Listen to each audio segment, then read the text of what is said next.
Foot.fr, fournisseur officiel de football.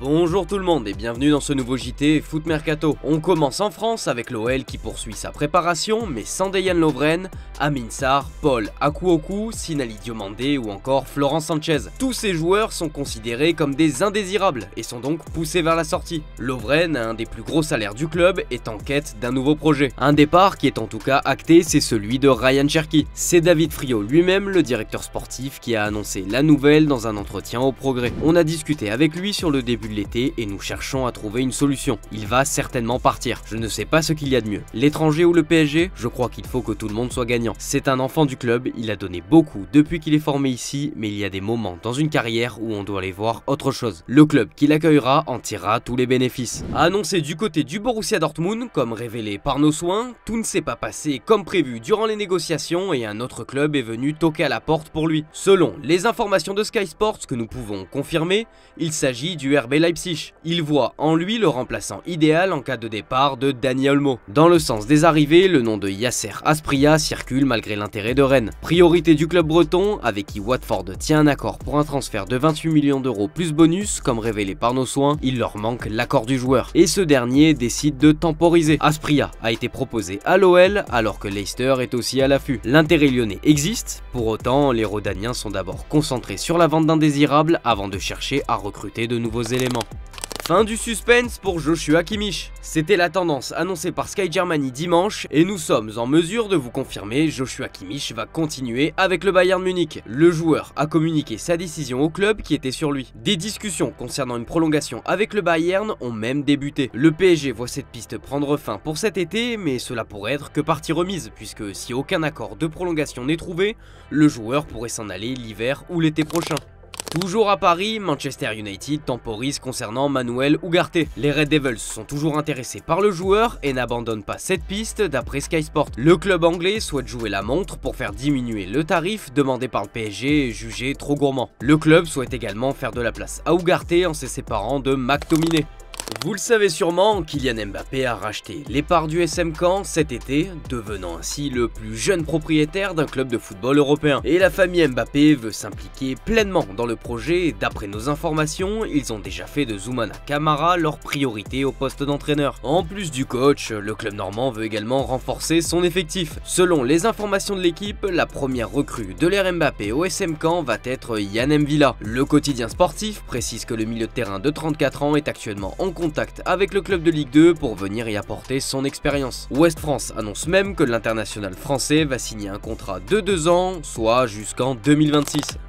Depuis l'Euro, la légitimité de Didier Deschamps a largement été remise en cause. Nombre des suiveurs veulent le voir quitter les Bleus. Dédé sera au moins présent jusqu'en 2026 sur le banc. Après cette date, et selon les résultats, on pourrait voir un nouveau sélectionneur. Si Zinedine Zidane apparaît comme un successeur naturel, Thierry Henry est une option envisagée, comme l'a sous-entendu Philippe Diallo, le président de la FFF, au micro de RMC. Ne brûlons pas les étapes. Thierry Henry, quand je l'ai nommé à ce poste, il y avait certains qui ont douté compte tenu de ce qu'il avait fait précédemment. J'avais confiance en lui et il est en train de le prouver. Une médaille d'or pourrait permettre au légendaire buteur des Bleus de pourquoi pas viser l'étage supérieur. On file à Madrid où le Real doit faire face à un véritable casse-tête avec ses gardiens. Malgré les bonnes performances de Lunin en l'absence de Courtois, c'est toujours le portier belge qui est le numéro 1 dans l'esprit d'Ancelotti. Sauf que Lunin demande du temps de jeu, chose que le club ne veut pas lui offrir. Engagé jusqu'en 2025, l'Ukrainien souhaite malgré tout rester pour honorer sa dernière année de contrat. Selon AS, cette décision ne plaît pas au Real qui voulait récupérer du cash. Pire encore, cette situation fait une victime, Kepa, qui voulait revenir de près de Chelsea pour devenir la doublure de Courtois. Mais pour qu'il revienne, vous l'avez compris, Lunin doit partir.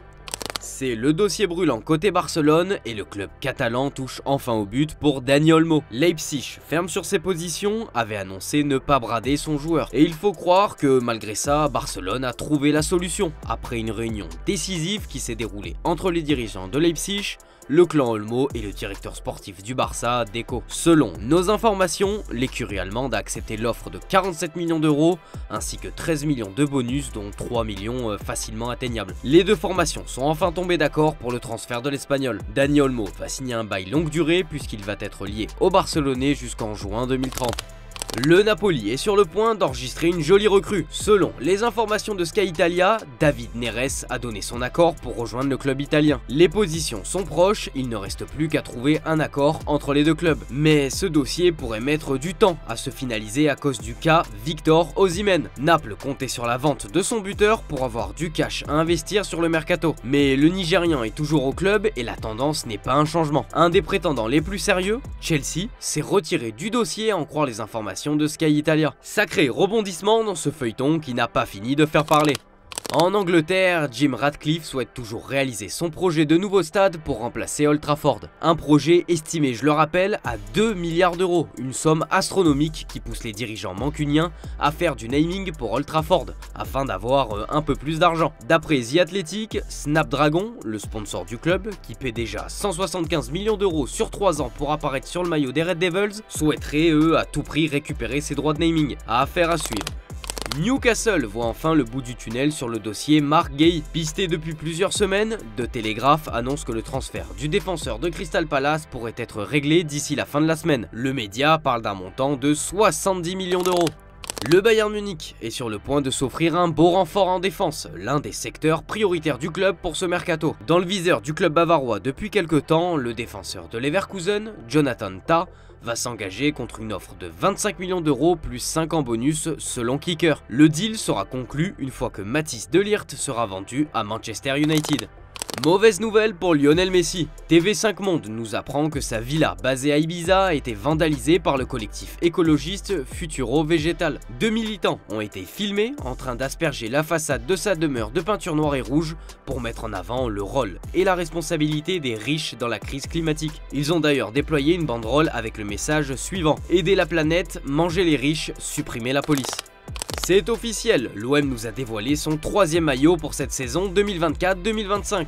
On retrouve une tenue avec un orange vif, en hommage à la chaude ambiance de l'Orange Vélodrome, d'où le choix de la couleur. En Ligue 2, l'Estac met à pied David Guillon, à titre conservatoire. 8 mois jour pour jour après son arrivée à Troyes, l'ancien entraîneur de Chambéry est donc suspendu de ses fonctions à moins de 10 jours de la reprise du championnat de Ligue 2. Pour l'instant, la raison de cette mise à pied soudaine n'est pas connue et aucune information complémentaire n'a été apportée par l'Estac. Philippe Bizel et Toru Uta, les deux adjoints du coach de 56 ans, devraient assurer l'intérim avant qu'une solution ne soit trouvée. Le PSG continue son expansion dans le monde. En plus du développement de sa marque et l'ouverture de nombreuses boutiques, le club de la capitale ouvre également des académies à l'étranger. Et les champions de France viennent d'annoncer sur leur site l'ouverture d'une nouvelle structure au Maroc. Barcelone se sépare de son milieu de terrain, Oriol Romeu, apparu avec le maillot blaugrana à 37 reprises la saison passée. Le joueur reste en Espagne et retourne à Gérone, son ancien club. Arrivé à l'Inter Milan en 2019, Lucien Agoumé a enchaîné les prêts, du côté de Brest et de l'Estac 3 notamment, avant de rejoindre la saison dernière le FC Séville pour les 6 mois restants de la saison, sous la forme d'un prêt assorti d'une option d'achat. Le club sévillan a levé l'option d'achat pour acquérir définitivement le milieu de terrain français.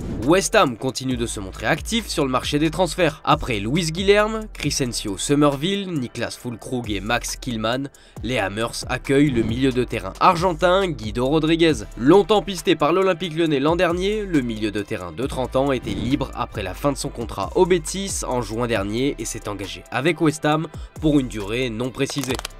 L'équipe de France olympique est en finale après sa victoire 3-1 après prolongation face à l'Égypte hier soir. Une grande joie qui se devait d'être fêtée comme il se doit. Et on a pu voir que Thierry Henry s'est assuré le show dans ce domaine. C'est notre image du jour les amis, merci d'avoir suivi ce JT et on se dit à demain sur Foot Mercato.